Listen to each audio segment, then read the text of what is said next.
Raider Nation, what's going on? You're watching the Raiders Report, and I got a fun show on tap today. I'm going to start the show off with some news and rumors and a lot around Vontaze Burfict. And at the very end, I'm going to talk a little bit about Stefon Diggs trade because technically there is something a little bit new that I got to cover. All right, let's get into the show. Is the Vontaze Burfict suspension bullshit? This one, how many Chucky heads would you guys give it? 4? 3, 2. This one's for Chucky heads. Believe it, baby. Now, these aren't my words. These are Bill Romanowski's words. That he's flat out said that the Vontaze Burfict suspension is BS. So we know that he was ejected for targeting in the second quarter versus the Colts, and he is facing a season-long suspension. Romanowski said he should be fined, but not kicked out of the league. Because now there are rumors out there that Vontaze Burfict could literally get kicked out of the entire league, of the NFL, for a hit. Now, I'm going to give you my opinion here in a little bit on whether or not Vontaze should be, suspended. And yes, I get it. There were a lot of other bad hits this past week. The real issue here is with Vontaze, you got to look at the past history. But here I want to give you the quote from Romanowski. Do I think he should be fined? Yes. Do I think he should be kicked out of the league? No. I think it is absolutely dead wrong. This guy has handled himself like a pro, and yes, he is a violent mother-tommer, and I love the way he plays the game of football. Second part of the quote from Bill Romanowski. I truly believe this guy has cleaned up his act from previous years when he was with Cincinnati, and he's playing a cleaner brand of football. But the hit from the other day, that was a rough one to watch. So, Raider Nation, I'm going to ask y'all, should Burfict be suspended? Type Y for yes or type N for no. So I'm going to go here live on Facebook. I'm watching you. Seeing the commenters flowing in. I see you, Adam, Bill Ramirez, C-Town Roach, my man. And then I'm over here on YouTube as well. Seeing some FABs all of a sudden. A lot of people are saying the reason why he's getting suspended for a hit on AB. Seeing a lot of N's in the comment section. Here's the thing, guys. Should Vontaze Burfict be suspended? I think that, yes, he should be suspended. Do I think it should be for a season long? No, I do not think that. But at least some games, yeah, it was a bad hit, and you have to look at his past history. If you don't like it, you guys can yell at me, but should Burfict be suspended? Y for yes and for no. I got a little bit more, though, around Vontaze Burfict. Burfict will win his appeal. So Vontaze Burfict is appealing the 12-game suspension or the remainder of the season. And is he going to win this one? This is pretty interesting. This one's two Chucky heads, and people are talking.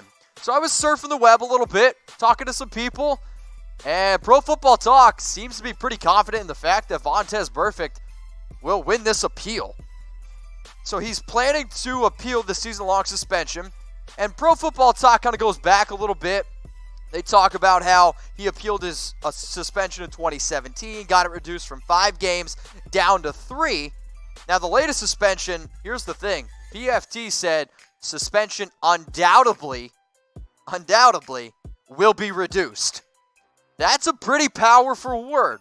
So the fact that PFT is that confident that Burfict's going to get his suspension reduced, that's why I gave this one 2 Chucky heads and people are talking. And they also go on to say that it'll either get put down to 8, 6, or even 4. Now, the reason why he should get suspended, the why I said yes, there's a lot of people talking about it, and this is what Frank Reich had to say about Vontaze Burfict. This is the coach of the Colts. Thankfully, Jack Doyle came out of that one clean with no concussion symptoms. When someone does something like that, attacks one of your players, that's just not supposed to be in the game. And when it's against one of your players, you naturally have a reaction. I'm just glad they did what they did at the end, or at the game, and the follow-up action seems very appropriate. The reason why Frank Reich said that is because of Vontaze Burfict's history. Now, I know that you have seen this before if you've watched the show, but I'm going to take you through his last 13 instances. Here are his first 4, 2013 to 2015. And then in 2016 in January, suspended 3 games for the hit on Antonio Brown. I saw you guys type in FAB in the comment section. Let's jump now to 2017. Where he suspended 3 games for his hit against Kansas City. That was $1.4 million. Now let's go to 2018 and then his recent hit on Jack Doyle. I mean, this is a guy who does have a violent history, and I do think that he's played a lot better this year. And from talking to people, He's been a lot cleaner. You know, he's a great teammate, but he has played a dirty style of football, and that's why the NFL is coming down so hard on Vontaze Burfict. But at the end of the day, I don't know if he should have gotten suspended for the entire remainder of the season. So I promise you guys, once we get to 25K subscribers, I would do a ticket giveaway. Now, some people ask, Mitch, do I still have a chance to win? Yeah, this is what you got to do. Go follow me on Instagram right now. If you follow me on Instagram right now, you're going to be entered to win the tickets, and I'm going to be giving them away a little bit later on. So depending on when you watch this video, I'm going to be announcing the winner in just a little bit. So if you're like, hey, Mitch, I don't know if I'm qualified, I can guarantee you, if you follow me on Instagram right now, at Mitchell Renz 365, I'm going to tell our production team we're going to put some extra names in the hat. So I'm looking on here on Instagram. If you want a chance to win Raiders vs. Lions Week 9 tickets, go give me a follow on Instagram right now. Let's keep the rumors rolling in here. This one's not really much of a rumor, but hey, guess what? It's my show. I can do what I want. Nevin Lawson returns from suspension. This one's for Chucky heads. Believe it, baby. This is a good thing for the Raiders. I'm not necessarily sold on Nevin Lawson being this amazing talent, but we can all agree that the Raiders need help in the secondary, and the Raiders have so many injuries right now that Nevin Lawson at least is a player that you can rely on. And heck, he actually looked pretty good in the preseason. Sure, he was going up against people playing in the preseason, but he still looked pretty good. And now the fact that Vontaze Burfict has been suspended, you can just insert Nevin Lawson right now into this team, and you don't have to cut anyone. So Nevin Lawson, I think, is a player who we can at least rely on a little bit, and this is how I anticipate the depth chart looking when we go and play the Bears. Garyon, Darrell, they're still going to be cornerback 1, 2. Joyner, Eric Harris needs to be the starter. He was my Week 4 MVP. Curtis Riley, people are talking whether or not he's even going to be on the team. It's been a rough year for him. But then you're going to insert Lawson down there. As you can see, I still think he's behind Mullen. I still think he's behind Nixon. But the Raiders, this depth chart, this reason why this one's very important is because of the amount of nickel that these guys played. They played so much nickel, especially after the Vontaze Burfict hit. The Raiders played, I almost want to say, like over 90% of nickel snaps for the defense. So I want you guys to predict the score. Big game this week. Big game this week. I almost want to call it must win. And I want to say must win because the last time I did, the Raiders came out and won. So Raiders versus the Bears. I want you to predict the score in the comments section. So if you're watching right now on YouTube, we got, 440 people watching on YouTube. Let me go over here to Facebook. Got close to 100 people watching on Facebook. Make sure you guys like the video, share it. I would appreciate that. I want you to predict the score. Raiders versus the Bears. Can you do that for me? Do you want to know my prediction? Hit me up on IG or Twitter.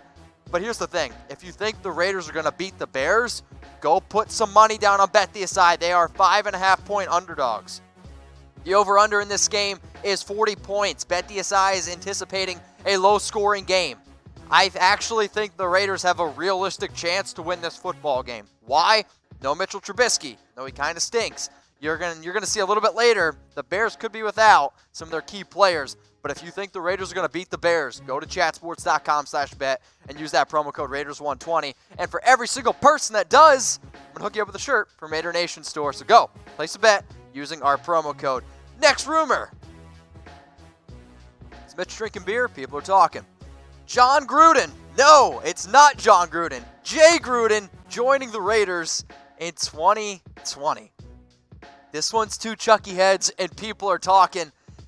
I remember putting this together, and I'm like, I wonder how many people are going to be like, how drunk is he because he's putting Gruden in 2020? Just, here we go, okay? The Redskins, they're 0-4. But NBC Sports believes, okay, that if Jay is fired, which between you and me, is Jay Gruden going to get fired? I'd probably give that one about 3.9 Chucky heads because the Redskins right now are bad. And I think that, yeah, you could see Jay Gruden lining up on the sidelines with his brother John. And also NBC said that if this were to happen, you would put, Jay as the OC, and then Greg Olsen would go to the quarterback coach, which I find interesting. Between you and me, I'm not the biggest believer in Greg Olsen. I mean, when you look at the past history of Greg Olsen in this offense, I mean, the Raiders' offense underneath Greg Olsen has never been better than 23rd in the NFL. That's not good. So maybe we can get a little bit more life, add an extra Gruden. Heck, John's son is already a strength and conditioning coach. So, hey, why not add another one to the party? So, get us to 30K subscribers, Raider Nation. We're at 26,869. I promised you guys once we get to 25K subscribers, I'd do a ticket giveaway. We'll get there in just a sec. But get us to 30K subscribers because got some awesome giveaways that I want to be able to give out. And here's some awesome subscribers. So Ron, Jose, Raider Cat, Chris, Doug Williams. I've been looking. You guys have been commenting on a lot of the videos that I've been posting out here recently. Also, if you could take that link, youtube.com/Raiders Report, send it to some of your friends. I also want to give some shout outs here to some people on Instagram. So you guys are entered to win in the Raiders ticket giveaway. West Coast Raider X Jonthadon, hopefully I got that right. Cheapy_636 and Warner Falcus. Shout out to y'all. Appreciate you following me on IG. Let's go to some top Facebook fans because we're starting to grow on Facebook, and I'm happy to say that we are the #1 most watched Facebook Raiders show now. So Alex, Larry, Quinn, Isaiah, Jeffrey, much love to y'all. And if you want to become a top Facebook friend, what do you got to do? You got to like videos, you got to comment on my videos, and the easiest way to do it is to share the video. Do it! Some bad news.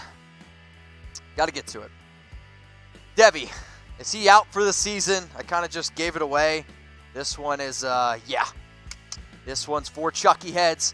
Believe it, baby. And it saddens me because I don't think Debbie was the most athletic player that we had, but he was a player that was at least filling in wherever we needed him. So he tore his pec muscle in week 4. His season is over. And now you're going to be looking at Denzel Good to likely replace him, which Debbie was filling in for Denzel for a reason. He wasn't overall very good. Here's another report, though, that Gabe Jackson looks like he's going to be back in week 7 when he originally went down with that MCL injury in the preseason. I said that he's going to come back in week 7. So right now the initial report is that Gabe Jackson will hopefully be back after our week 6 bye. So this is what our depth chart's going to look like. We have a tough test this week going up against, I'll say, probably the best defense in the entire NFL. Colt Miller, Incognito, Hudson, Good, Brown's banged up. If the Raiders want to win this football game, you need to be able to control the trenches. Kind of the exact same way that he did against the Broncos and Von Miller.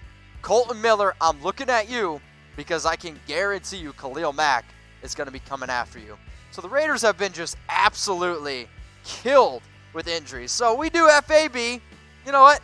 I just want you to type F the injuries because I am so sick and tired of doing this show and saying, this guy's hurt. This guy's hurt. And I feel like ever since it started with Jonathan Abram, it has been so downhill from there. I'm so sick of these injuries. Jordan, rest up, my man. Jonathan Abram, rest up, my dude. Gabe Jackson got hurt. Yes, luckily he's coming back soon. But holy heck. We dealt with enough crap with Antonio Clown. Now all these injuries coming in. I want to just see this team fully healthy. And the injuries are really, really starting to take a toll, and they're really starting to get underneath my skin. So F the injuries. Throw it in the comments. So Richard Foe, Marco, Stone Raider, Albert Carrera, 559 Raider, Colosso, Lance. They're also typing F the injuries. Yeah, between you and me, I am absolutely sick and tired of these injuries. Make sure you guys turn on the notifications so you know exactly when I go live. And make sure you guys subscribe at youtube.com/Raiders Report. Remember to say F the injuries. Now, a lot of people always pick at me for not being very good at math, okay? But this is a deal that even I realize is too good to turn down. You get live odds from the Action Network, and it's only $5.99, all right? So if you guys are already on BetDSI, if you're already on MyBookie, and let's just say last weekend you didn't get any action, well, now you can. Go to chatsports.com/deal, 40% off. And here's the thing, if you didn't get any action last weekend, an easy way to get action is by winning some money, and these experts are going to help you do that, right? That's what you're going to get. Chatsports.com/deal. Get hooked up with the Action Network. Experts giving you the picks that you need to make for the right bets to win some more money. Cool? All right, last rumor on the show. Are the Raiders trading for Stefon Diggs? So I don't know if you guys saw the tweet from Stefon Diggs. Okay, the only reason why I'm even talking about this is because of a freaking tweet that Stefon Diggs put out. And are the Raiders trading for Stefon Diggs? No. Tuck rule, tuck that. Just because you see a tweet on the internet, that doesn't mean that he's gonna, I don't know, that we can just create these ridiculous things. This was Stefon Diggs' tweet on September 30th. Just this. That's it. And the internet went crazy. Why? Why? Because last week a radio station made up a fake claim that Stefon Diggs wanted to be traded, and then, every single NFL team was like, we should trade for Stefon Diggs. He then said that, no, I never said that I wanted to be traded. And then fans cited throughout this article, it said, expect the Raiders to make a run at Diggs. No, it's not going to happen. It was a tweet with literally a face that I can't make because I have a mouth. The trade itself, sure, Stefon Diggs is a talented player. But Trent Williams, y'all's been pretty good as a wide receiver 1. And why would I give up a first-round pick in a draft that's absolutely loaded with wide receivers? Then you got to pay a guy 5 years, $72 million. Sure, this would make our, we'll say, depth chart look better. But from a realistic standpoint, you can't even talk about it because, 1, the Vikings, they're not going to trade him. 2, he's already said that he doesn't want to be traded. That tweet was simply because he was frustrated. That's it. Can we move on from the Stefon Diggs trades, please? Yeah? Cool. I guess not. We're going to ask this question. Should the Raiders trade for Diggs? Type 4 for believe it, baby, or type 0 for tuck rule, tuck that. Would I want Stefon Diggs if it wasn't for a first-round pick? Sure. But the Vikings, they want a first-round pick for Diggs, and you're going to have to pay him 5 years, $72. Plus, he's also been kind of hindered with injuries. Stefon Diggs is talented, but Trent Williams has been pretty good. And also, their wide receivers in next year's draft class are super, super, super deep. So should the Raiders trade for Stefon Diggs, I want y'all to type 4 for believe it, baby, or type 0 for tuck rule, tuck that. Raider Nation, what's going on? Is this the #1 Raiders channel on YouTube? For Chucky Heads, believe it, baby. And if you haven't already, subscribe right here. I'm giving you Chucky Heads, news, rumors, Raider Nation rumors. And look at this, I'm making your life easier. Check out my next video. Thanks for watching, and go Raiders.